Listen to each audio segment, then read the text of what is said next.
Greetings and salutations, friends, and welcome to yet more Warhammer 40k lore. Today, we're going to be looking at the Sobs, the Sisters of Battle, the Adepta Sororitas, the all-female military arm of the Ecclesiarchy. But before we get into the Sisters themselves, let's talk a little bit about how the Sisters of Battles were created, about how their origins as the brides of the Emperor would come to create the Sisters of Battle as we know today, which is actually a pretty interesting story, because normally an organization that did what they did would have been wiped out to the last man, or, well, in this case, woman. So let us start, shall we, with the Age of Apostasy. And as the name suggests, it obviously involves the Ecclesiarchy. As many of you already know, the Ecclesiarchy is the Imperium's primary religious organization, and it also happens to be the only legal religious organization, it being originally based on the Imperial cult, although it has deviated from its roots rather considerably, and it has not been known as the Imperial cult for many thousands of years. After the events of the Horus Heresy, the Ecclesiarchy began to slowly but surely gain in power. To begin with, the Imperial cult was legalized, having originally been banned during the era of the Great Crusade, and it had gotten a lot of followers from all walks of society, even amongst the Adeptus Astartes. To begin with, however, it was seen as just a religion, something for the masses to put their faith and their hope in. Nothing particularly harmful, but also nothing overly offensive.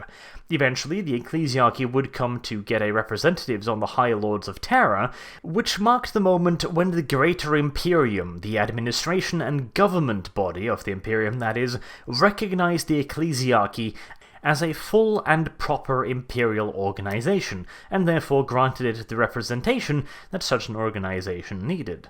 At this relative early point in imperial history, however, they were still but a religion. They were not claiming to be speaking on behalf of the Emperor. In fact, at this point, they didn't really even claim to be interpreting the Emperor. They simply represented the imperial cult. This, however, would slowly but surely and, dare I say, inevitably change.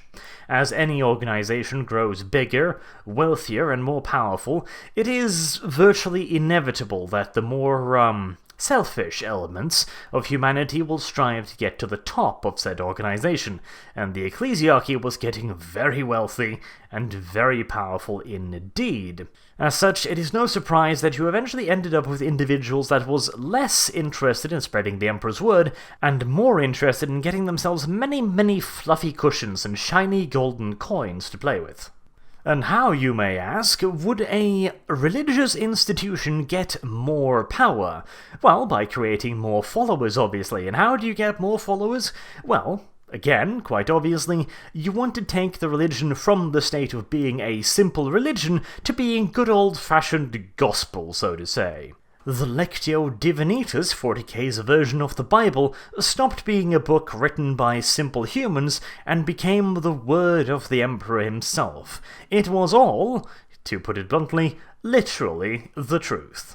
And now that the Emperor's divinity, and therefore absolute authority, was assured and recorded, the next step was obviously to claim that you, and only you, or, well, you and your closest Ecclesiarchy friends, of course, could speak directly to the divine and get his guidance and, perhaps more importantly, his instructions on certain matters. The fact that the Emperor's instructions pretty much always benefited the Ecclesiarchy was just a happy coincidence. And with the basis of human nature more often than not being good old-fashioned greed, the Ecclesiarchy soon expanded their power base in all manners of directions. In fact, they started taking over many of the responsibilities of other already established imperial organizations. They began organizing their own de facto administratum to supply themselves, to levy taxes from the worlds that they had claimed in the name of the Emperor, of course, not their own bank accounts, that is important to remember.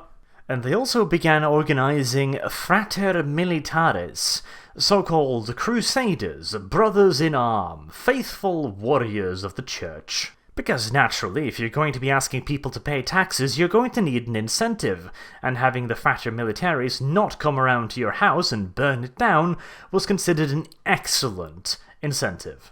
Because remember, the Emperor protects, but only if you paid your insurance money. But of course, with ever-increasing influence and ever-increasing reach comes ever-increasing numbers of enemies. Now that the ecclesiarchy was officially butting in on the turf of the Adeptus Ministorum and also the Astra Militarum to a certain degree, these organizations couldn't simply stand by and watch the ecclesiarchy take over everything. It is also important to remember that at this point in time in the relatively early ages of the Imperium, many of the higher governing bodies of the Imperium still considered the Emperor to be but a man. This was, however, by no stretch of the imagination, general knowledge. After only a couple thousand years after the Emperor's ascension, any and all documentation that related to the Emperor before he became the God Emperor was virtually impossible to get a hold of. In fact, almost all of it was heavily classified and only available to high administratum personnel, high lords of terror, commanders of the Imperial Guard, or inquisitors, and many of those groups would lose access to many of these archives as the power of the ecclesiarchy and the Inquisition grew. This obviously had a lot to do with the Horus Heresy, as eventually the events of the heresy became less of an actual historical event and more of an age-old myth. But at this relatively early point in the Imperium's history, 2,000 to 3,000 years after the Emperor's ascension, the High Lords of Terra were under absolutely no illusions whatsoever that the ecclesiarchy could talk to the God Emperor, and that is because they could also talk to the God Emperor. At this point in history, the High Lords were still allowed to seek special audiences with the Emperor. Now, do bear in mind, they could not communicate in any way with the Emperor, but they were allowed to gaze upon his holy visage at the Golden Throne, at a respectful distance, of course, and kept at bay by about half a dozen custodies, just in fucking case. But nevertheless, the fact remains that the High Lords knew that the Emperor was real. They knew he was not some divine, godly being. And therefore, having a faction trying so obviously to increase their own political, financial, and, disturbingly enough, military power, and all the while claiming that they're only doing this because the Emperor told them to do it, well, let's just say that the Administratum was not about to give them special privileges because of their Sky Daddy. And so began a long and occasionally bloody feud between the Administratum and the Ecclesiarchy, both trying to limit the other's political power while naturally trying to grow their own. After considerable early successes, the advancements of the ecclesiarchy was more or less halted and eventually fully reversed in the millennias 34 and 35.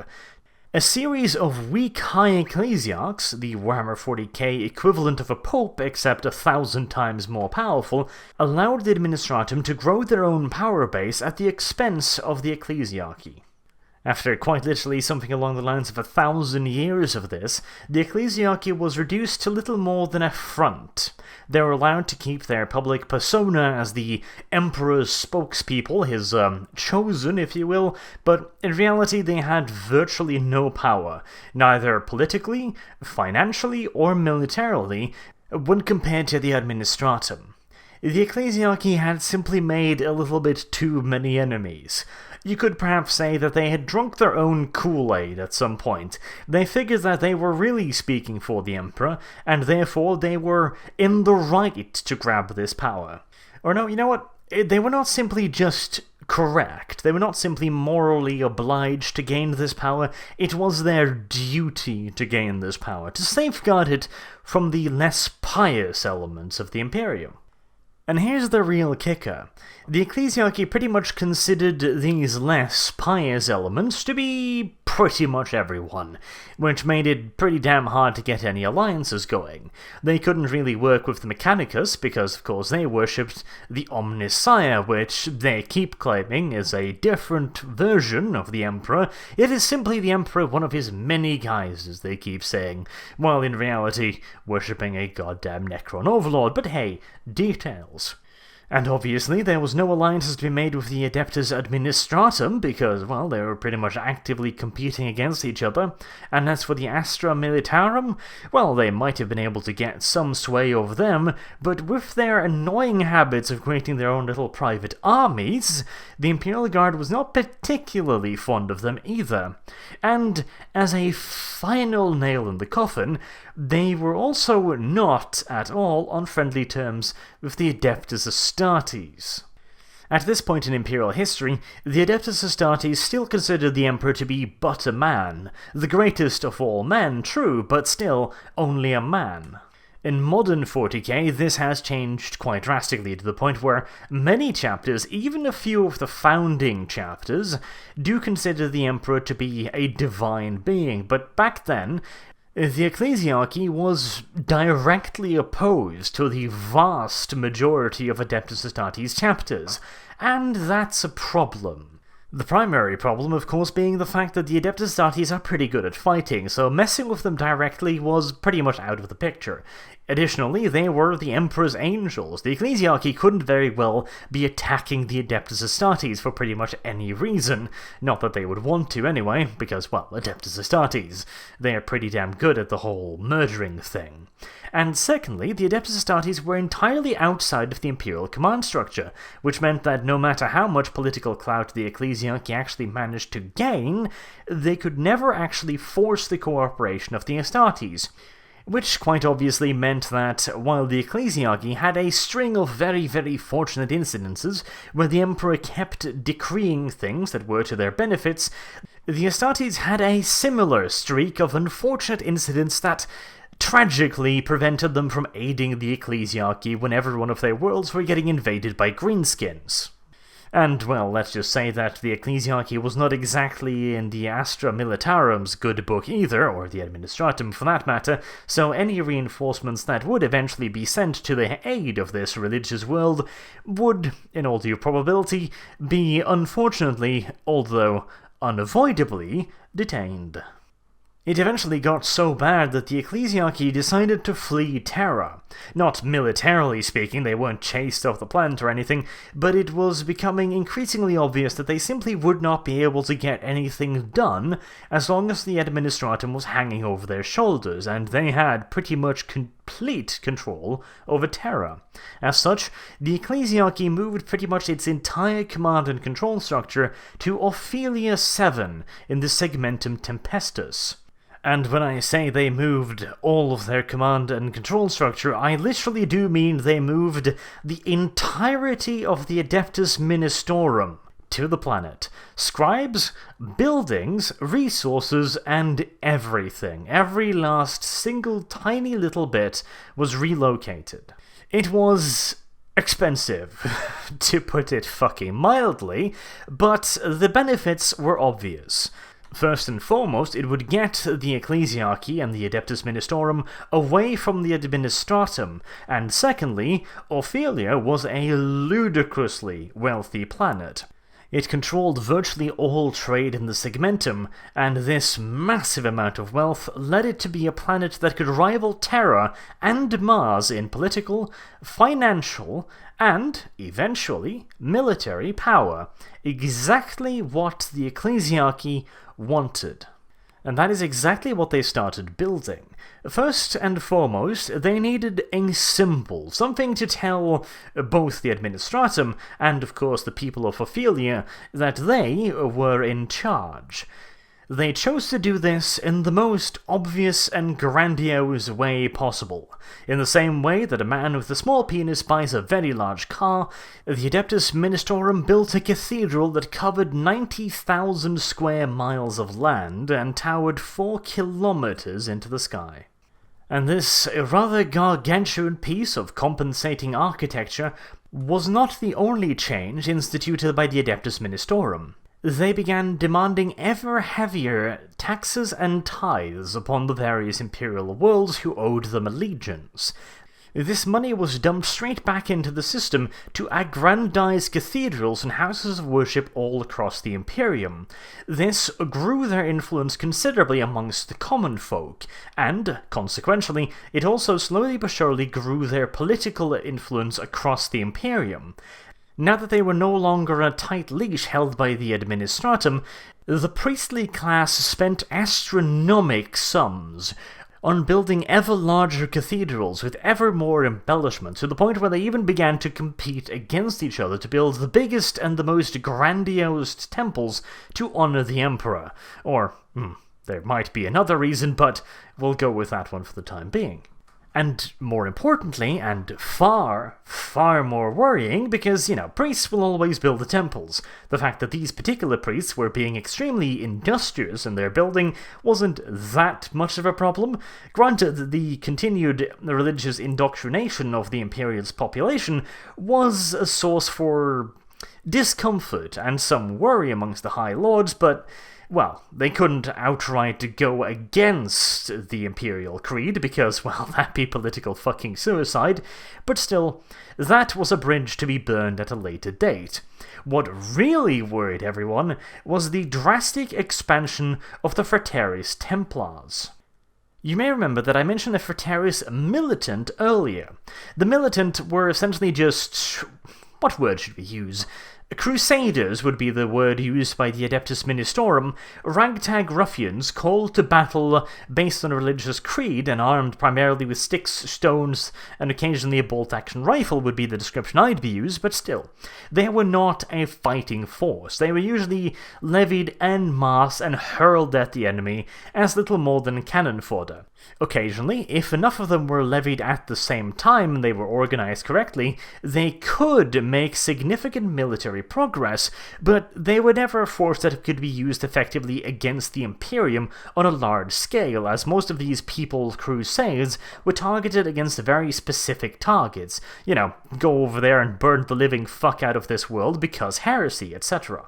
It wasn't something that could be shaped into a galaxy-conquering military force, partially because that simply wasn't how the organization functioned, and secondly because you'd have a hard time beating the Adeptus Astartes with a bunch of half-naked peasants wielding clubs.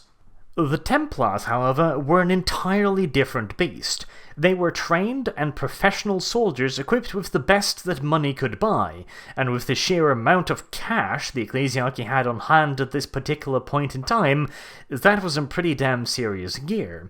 In fact, most of the Templar regiments that would eventually be levied would be equipped to a standard that would rival, and in some cases even surpass, the Imperial Guard. Originally, the Templars were a de facto private security force for the Adeptus Ministorum. They were assigned to guard cathedrals, places of worship, and the properties of Administorum personnel, e.g. the private property and vineyards, etc. of cardinals. You have to have a side income. The whole holy man of the emperor thing doesn't pay that well by and of itself unless you really get high up the chain of command, but it does come with a wide variety of very lucrative benefits that can be used to produce considerable amounts of currency. And while, as you can probably imagine, the Adeptus Ministorum and its various adepts, priests, and other worthies had a considerable amount of property and quite a few places of worship to guard, this was, on a galactic term, an insignificant force. The Templars were limited primarily to Terra itself and a few selected holy places scattered throughout the Imperium. On a grand scale, they numbered maybe something along the lines of 100,000 men, which again, on a galactic scale, is completely and utterly insignificant. And the Adeptus Ministorum was well aware of this. And so, now that they'd gotten out from under the shadow of the Administratum, they quietly began to expand their Templar forces. Slowly, at first, as to not garner any undue attention, and besides, the increase in the Templar forces were entirely necessary, what with all of the new cathedrals springing up across the Empire, not to mention the behemoth construct that was created in Ophelia. That thing alone would probably require a force of 20 to 30,000 guards to make sure everything's running smoothly. And again, this was more or less completely ignored by the Administratum. The Templar forces were growing, this is true, but they were still a relatively insignificant force, not to mention the simple fact that they did not have any starships.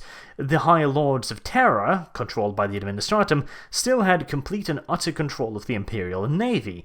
As such, the Templar forces could never present a threat to any planet that they were not directly stationed on.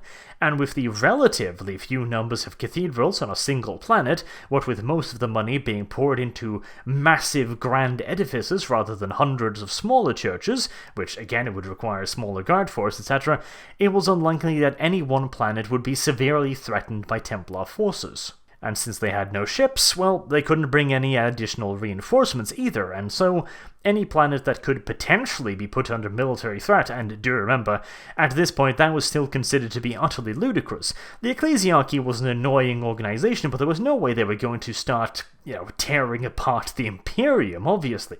That shit was impossible and couldn't possibly happen. I mean, granted, the Space Marines did the same thing, but fuck it, that was then and now is now, and it can't possibly happen, so there's that. But then the Templar forces just kinda kept growing, and eventually they started getting their own ships as well, until when the Administratum finally woke up to smell the fuse, so to say, the Adeptus Ministorum had essentially created its own Imperial Guard. And at this point, it was far too late to really do anything about it from the Administorum standpoint. After all, the only option now was to declare open war on the Ecclesiarchy, which was not an option, as it would, quite literally, tear the Imperium in half. And with no valid hand to play, it essentially developed into something along the lines of an arms race between the Administratum and the Ecclesiarchy, both sides trying to make sure that the other one could never gain the upper hand to the point where they could simply just wipe out the other. This quote-unquote Cold War, however, did not last too long.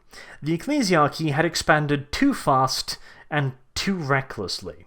The various worlds under their command, from which they drew the astronomical sums of money required to not only establish the Templars as a large-scale military force, but also the continuous demands for yet more and bigger cathedrals all across the Imperium, meant that these worlds were cracking under the sheer weight of taxation. And as the old saying goes, if you tell a man that he has a new master, in this case the Ecclesiarchy, he will simply shrug. But if you tell that man that his new master wants 50% of his income, he'll go and get his pitchfork. And we all know what happens when the lower classes go and find their pointy sticks, don't we? And that is precisely what happened. The various planets within the Ecclesiarchy's sphere of influence began getting somewhat sick of paying a lot of money to a bunch of fat priests. And it wasn't just the peasants that were about to start burning images of the High Ecclesiarch in the streets. Even the noble elements of many of these planets began to protest. Many of them had previously been more or less exempt from taxation, expected only to provide minor contributions to the greater good, of course, of the Imperial Church, but these days even the noble-born of the Imperial worlds had to pay taxes. And we all know how happy nobles are to pay taxes, don't we? It was only a question of time until the growing unrest resulted in full-scale revolutions and uprisings on several worlds. A few worlds even tried to secede from the Imperium as a whole, trying to use the Ecclesiarchy as a de facto excuse to try and get out of everything. However, the vast majority of planets were simply revolting against the heavy taxes laid upon them by their new priestly overlords. Unfortunately for the peasants, however, this revolt that just a couple hundred years earlier would have been almost entirely safe, simply because the priests did not have the forces necessary to quell such rebellions, well, the priests now had the forces necessary to quell such rebellions. They had the ships to transport the Templars from world to world, quashing rebellions as they went, and the local forces had also grown far beyond their initial numbers. The revolt itself was quickly quashed. However, the underlying reasons for the revolt were not addressed, and as such, the brutal oppression of the uprisings only led to further disquiet. and it became apparent that the ecclesiarchy would start to clean house, not just simply quashing rebellions in the streets and occasionally organize military rebellions on the larger worlds. They would have to remove the leaders of said rebellions, which meant that the Adeptus Ministorum was now in the business of assassinating local nobles and even ecclesiarchy personnel. The purges, as such things have a nasty habit of doing, quickly escalated out of control. The top echelons of the Adeptus Ministorum got more and more paranoid, and since the, again, underlying causes for the revolt in the first place were not addressed, and there was really no option to address them, as the tides would have to keep coming, especially now that the Adeptus Ministorum found itself needed to maintain a large standing army to quell possible uprisings created by the very taxes used to pay for the police force in place to quash them. It really was the very definition of a vicious cycle. The prosecution of traitors inevitably breed more traitors, be they real or imaginary. For example, the assassination of one high-ranking imperial noble would cause many other high-ranking imperial nobles to start worrying for their own future, and they might start trying to get some form of safety net in place, some form of insurance policy, you could say. And these insurance policies usually involved digging up some form of dirt on the high ecclesiarch, or indeed the ecclesiarchy as a whole, or in some other way make themselves too important to kill. This naturally meant that they would be going up against the Adeptus Ministorum, which would then see them as enemies and would have them assassinated. And now that they've killed another 3 imperial nobles, another 6 imperial nobles would be looking for their own insurance policies, and so on, and so on, and so on. And of course, as a natural consequence of this, the Adeptus Ministorum found that they were getting more and more enemies. And since again, addressing the root cause for the creation of these enemies was simply impossible, they simply had to find new and creative ways of suppressing them. The days of secret assassinations were over. The Officio Assassinarum, forced to act on behalf of the Adeptus Ministorum, had not, in their eyes, succeeded in their task. And as such, it was up to the valiant servants of the Emperor to protect themselves with whatever means they had at their disposal. The Imperial Church began to excommunicate its enemies, which in this case pretty much meant that they were dead, politically, financially, socially, and usually, within a very short time, physically. This new religious fever did not only limit itself to nobility and Adeptus Ministorum personnel that had overstepped, however. Previously, many small subsections of the imperial cult, minor organizations that might teach a slightly different version of the imperial's religion, or, in many cases, minor cults that stuck more closely to the original teachings of the Lectitio Divinatus, were now being excommunicated and cleansed as heretics. These organizations were previously not officially acknowledged, but they were tolerated. No major efforts were expended to wipe them out because they're obviously not chaos cults. They were simply parts of the larger imperial faith that had slightly different opinions than the main church. It simply wasn't worth the effort, the hassle, and the political prestige that it would cost to wipe them out. Now, however, with the Church seeing traitors, enemies, and heretics in every last single nook, cranny, and shadow, well, let's just say that it was a damn good year for Prometheum manufacturers. This prosecution of now not only nobles and official personnel, but now also the very people of the Imperium, was the straw that finally broke the camel's back. The Adeptus Ministorum's actions were threatening outright civil war to break out in one of the Imperium's most important and wealthy sectors. This could not be allowed. This was not a peaceful period in the Imperium's history. It was under constant threat from chaos raiding parties that had began sallying forth from the Eye of Terror, Orc raiders, and many other Xenos nations that were encroaching upon Imperial territory. The Imperium could simply not afford one of its largest institutions, and some would even go so far as to say the very soul of the Imperium, to start tearing itself apart in a bloody internal civil war. And, by the way, allow me to quickly qualify the use of the term civil war in this particular context. Open warfare had been raging on many planets under the Ecclesiarchy's control for quite a while at this point. It, in and of itself, would of course be considered a civil war on a planet-by-planet basis, but the use of the term civil war in this particular context is a full-on, large-scale war within the Imperium, as any further increase in the conflicts within the Ecclesiarchy's realm of influence would almost certainly force the Administratum to act. And with the Administratum's actions would come the Imperial Guard, at which point it was only a question of time until Adeptus Astartes and Mechanicus personnel was also involved, making it a full-blown internal conflict within the Imperium. So basically, when I say civil war here, I am speaking of a full, massive war between the various factions of the Imperium, rather than warfare on individual planets. And now, back to the point. You might think that it couldn't really get any worse at this point for the Adeptus Ministorum. They were already dealing with several uprisings, from minor uprising to considerable uprising, some even led by planetary governors. Those planets who were still loyal were murmuring their discontent very, very loudly, to say the absolute least. And costs were spiraling. The upkeep of the Templar forces, the continued construction of massive, beautiful cathedrals, etc. You might even go so far as to say that it would appear as if the Adeptus Ministorum had lost a bit of perspective. They continued to spend money at a rate that they simply couldn't get back, and in fact the rate at which they were already spending money was pretty much making their little mini-empire within an empire rip itself apart at the seams.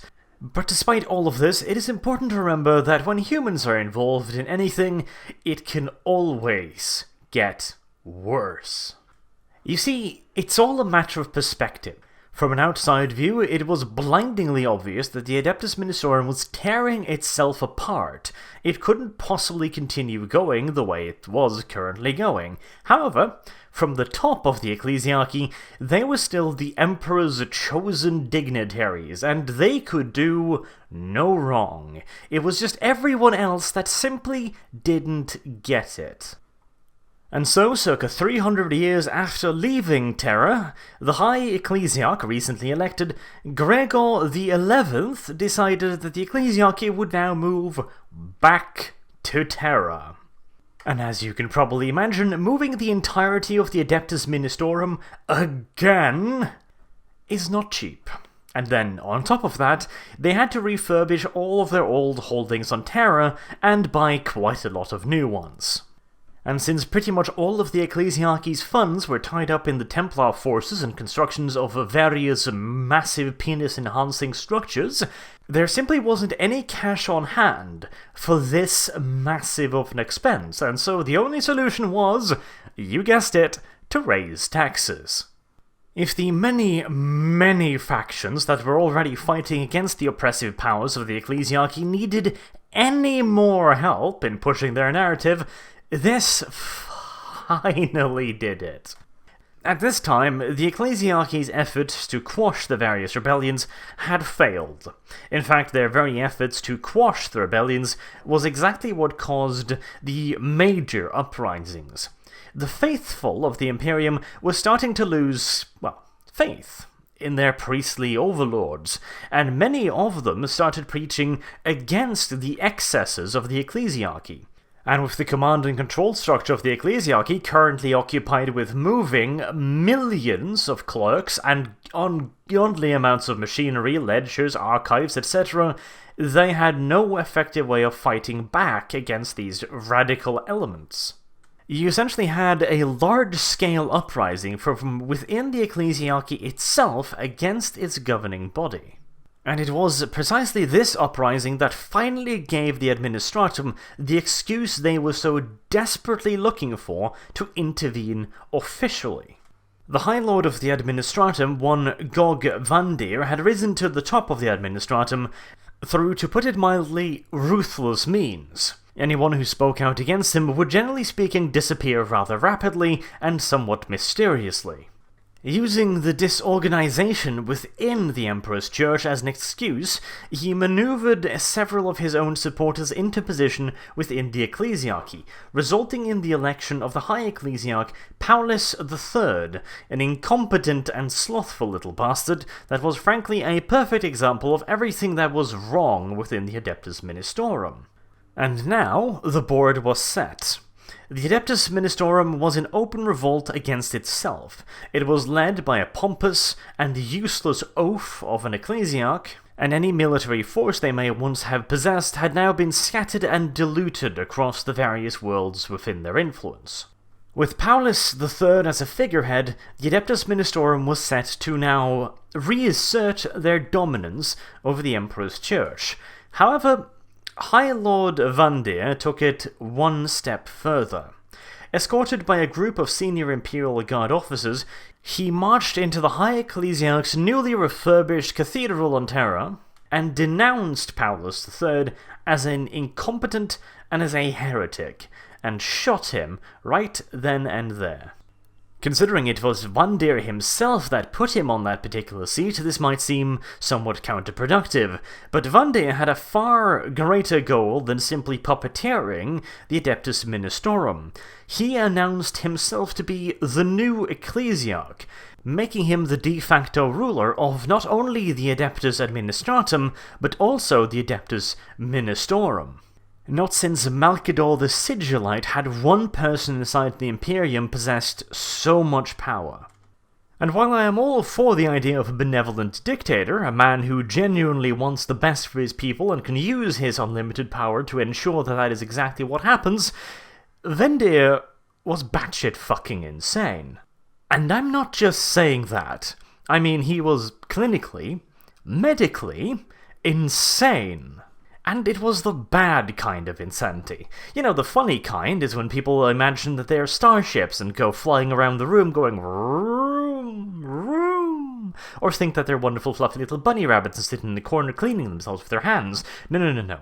Vandir was the kind of crazy that would take great pleasure in chopping off someone's hands, their legs, their various individual limbs, and then sewing them onto random places on their bodies. For example, he might chop someone's arms off, sew them onto his butt, and try to teach him to walk on them. He wasn't charmingly eccentric or fascinatingly derailed.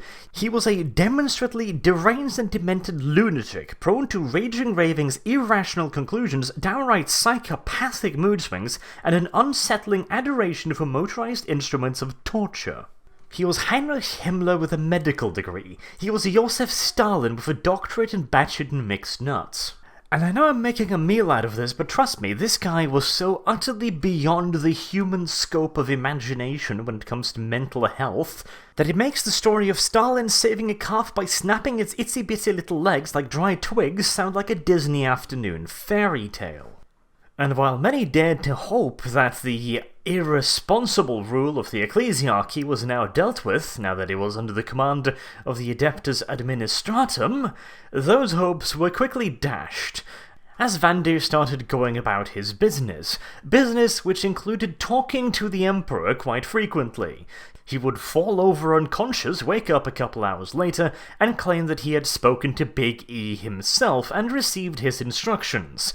Judging by what happened after that, I can only imagine that the conversations between Vandir and the Emperor went something along the lines of, "Hey, Vandir, I just thought of something fucking hilarious.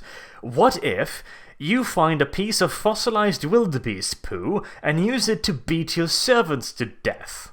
Because every time that Vandir had a one-on-one conversation with the God Emperor, he turned remarkably violent. And by the way, that is remarkable by the standards of an individual who would torture people for funsies. At this point in time, the vast majority of the rebel factions were having fond memories of the time that they were being chased across the galaxy by the Templar forces, because at the very least, back then, they would end their lives with a good old-fashioned lasball to the head, rather than being sent down into the deranged torture sex dungeons beneath Vandir's palace. And considering the recreational activities that took place in that deep, dark dungeon, I think it's safe to say that whatever Vandir was talking to, it probably wasn't the Emperor.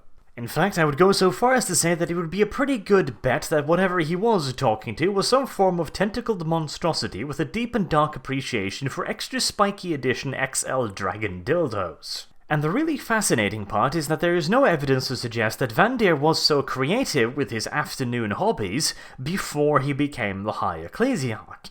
He was certainly a ruthless career politician that wouldn't think twice about having some of his competition taken care of with a bolt round to the back of the head, but there is no suggestion that he would then take the corpses down into his deep dark dungeon and make festive little figurines out of the body parts. Now, admittedly, he probably did indulge in a little bit of arts and crafts before he put on the Warhammer 40k equivalent of a Pope hat, but it would seem that his somewhat deviant tastes were massively enhanced by that wonderful piece of headgear. Not necessarily the hat's fault, mind you, but the idea that you are now in a position where you control practically the entirety of the Imperium, and your closest advisors within the Adeptus Ministorum are constantly telling you that you should be able to hear Big E talking to you, well, let's just say that it's entirely possible that that might have pushed Van Deer's already somewhat fragile psyche well over the breaking points and deep into dark Legoland territory. It didn't help either that it would appear in many cases he had a legitimate cause for claiming he was talking to the Big E. Once it was made frightfully apparent that Van Deer was a little bit more psychotic than his predecessor, many of the Ecclesiarchy's higher-ranking personnel tried to flee Terra back to Ophelia 7. Unfortunately, once they got on a nice big ship and tried to warp their way back, their ship was destroyed in a warp storm. Van Deer, of course, claimed that this was the Emperor showing his displeasure against the Ecclesiarchy. My money would probably be on a slightly different deity, one that might have large numbers of plastic toys sealed away in cabinets, but hey, details, right? With this sign of divine protection, Van Deer got to work. He started cleaning out the Ecclesiarchy, and by cleaning out I mean murdering pretty much the entire goddamn fucking organization. Think the Stalin purges, except even less logical and more driven by sheer good old-fashioned nuttiness. And seeing as Van Deer represented not only the Adeptus Ministorum but also the Administratum, he was a hell of a lot more effective in quashing the various rebellions, except he went way too bloody far. Even by imperial standards, his treatment of the quote-unquote traitors made even the Inquisition turn around and vomit. For fuck's sake, even the Officio Assassinarum was thinking he might be getting a little bit too bloodthirsty. And that's mostly because while the Imperium has no objections to good old-fashioned violence once used against a worthy target, Van Deer pretty much just did shit for the lulz. He ordered the hive world of Kalan 7 to be bombarded from orbit, for no particular reason, just 'cause funny. He ordered the farm planet of Boras Minor to be invaded by several regiments of Imperial Guard, regiments that might potentially have been used better fighting against the Chaos fleets ravaging out of the Eye of Terra, and he ordered them to enslave every female child under the age of 12. Again, no particular reason. The Imperial Guardsmen themselves didn't know quite what they were supposed to use this sudden influx of 12-year-old girls for. Not like 12-year-olds, be they girls or boys, make up the most robust fighting force. They're certainly not of military age, so the fuck? And don't get me wrong, the Imperium is more than happy to utilize child soldiery if the situation demands it. For example, if a hive city is under siege and they can't be evacuated, as during the siege of Hellstreach during the Armageddon War, many children at the age of 12 above and below were thrown into the hive militias, but that was because they couldn't be evacuated. Generally speaking, 12-year-old children are not the best sort of soldiers. And this particular agri-world was under absolutely no threat. Neither is there any mention of the children actually being used for anything afterwards. They were just abducted from their families because fuck it. But at least they got, presumably, to live. On another occasion, Van Deer ordered the ice caps of the planet Johanna to be melted, causing, well, considerable amounts of water to be released into the planet's seas, drowning over 4 million people on a sparsely occupied frontier world.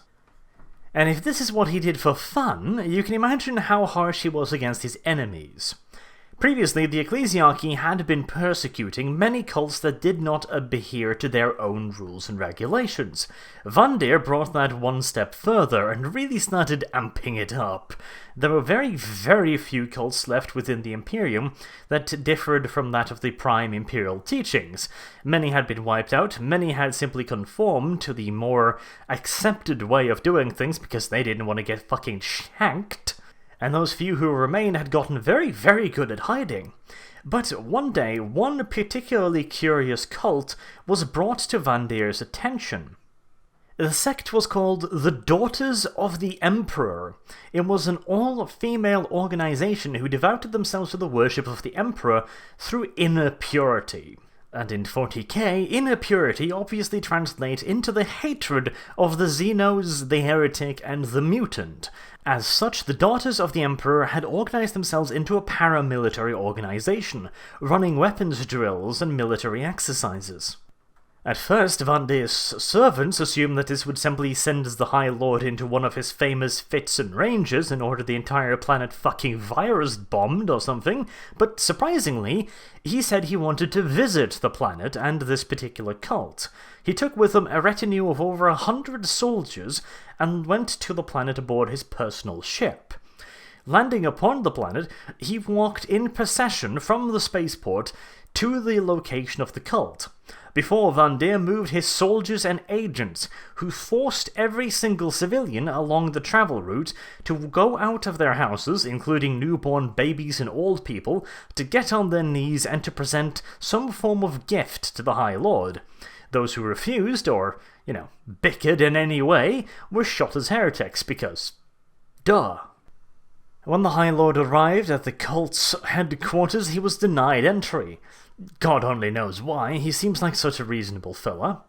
But he managed to talk his way in through the door, claiming that he would be able to show the Daughters of the Emperor a miracle. On that promise, he was let in, where he went to a small altar to the Emperor and prayed. When he was done praying, he ordered one of the Daughters of the Emperor to shoot him. There was some hesitance at first because, well, he had virus-bombed planets for far less of an insult, but eventually, the daughter shot him. There was a flash of light, and Vandir remained unharmed. In the eyes of the Daughters, this was a clear sign that Vandir was favoured by the God Emperor, and therefore protected from any harm. As a result of this, the Daughters swore their undying fealty to Vandir, and he returned to Terra with a small army of kick-ass warrior nuns in tow.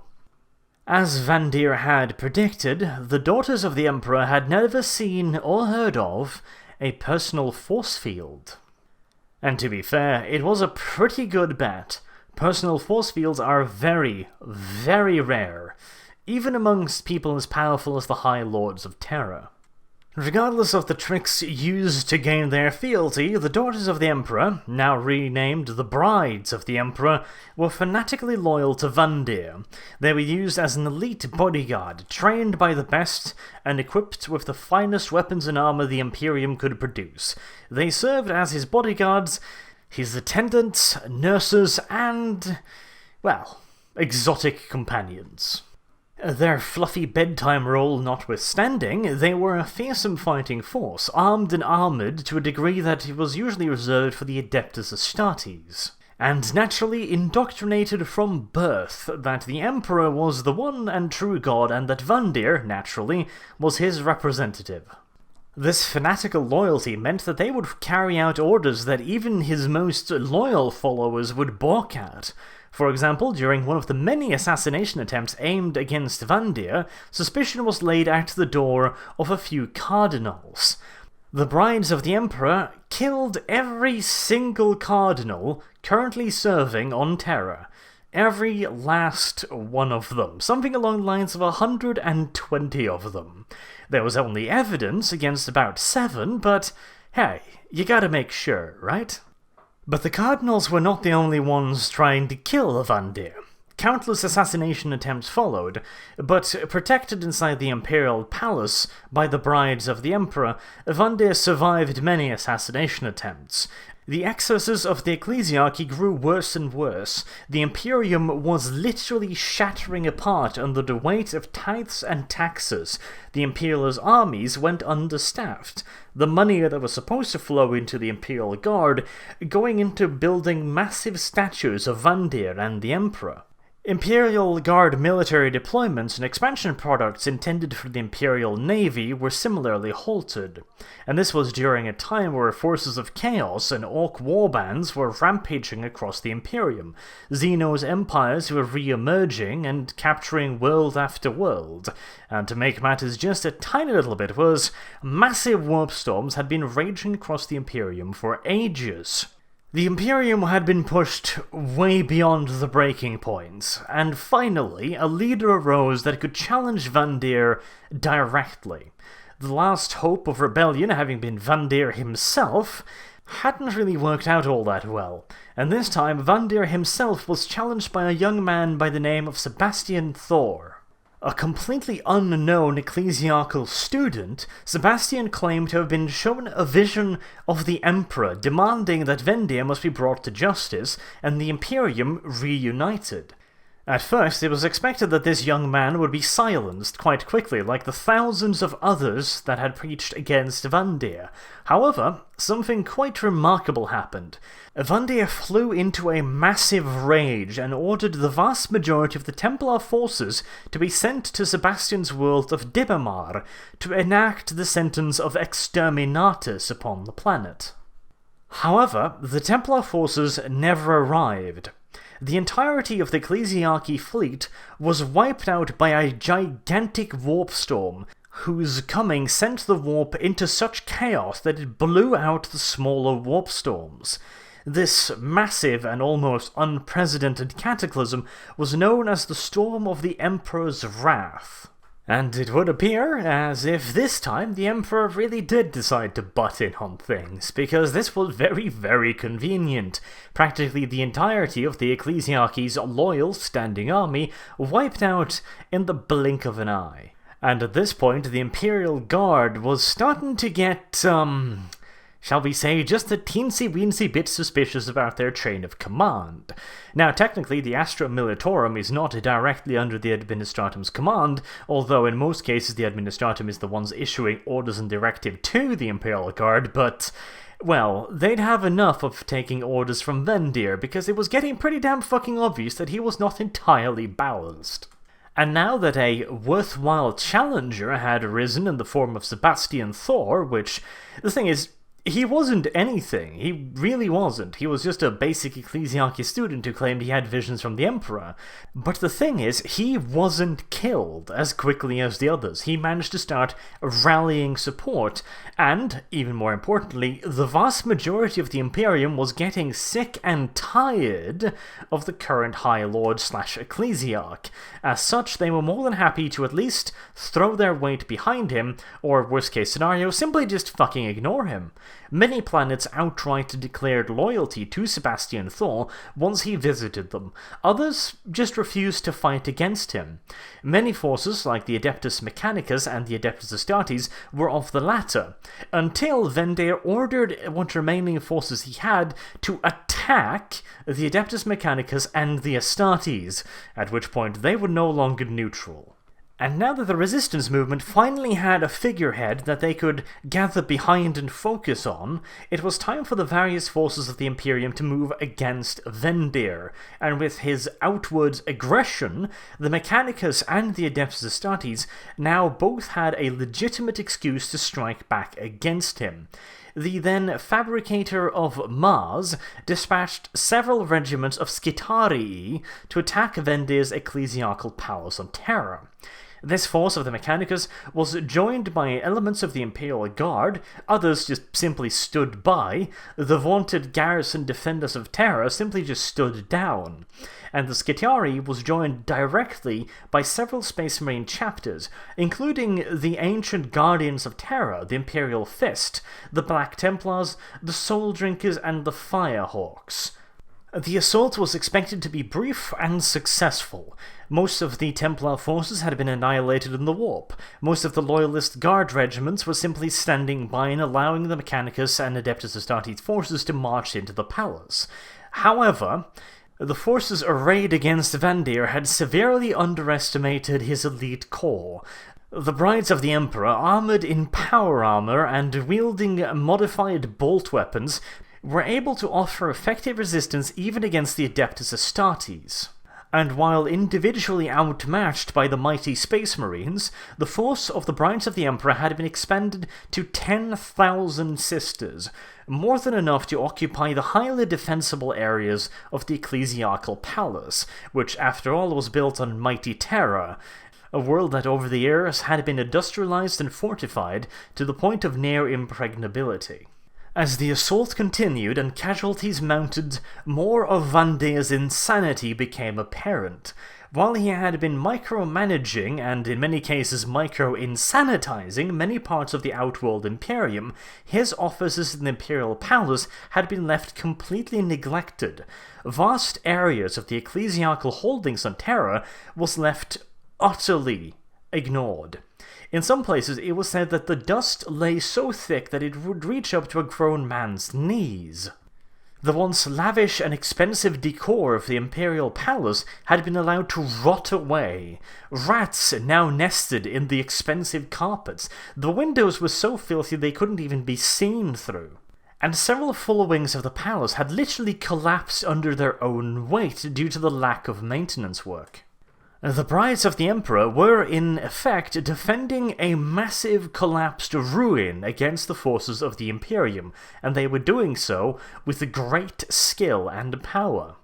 What was supposed to be a quick decapitating strike that had been launched directly against Vandir himself with Adeptus Astartes drop pods had become a long drawn-out siege that looked like it could last for years.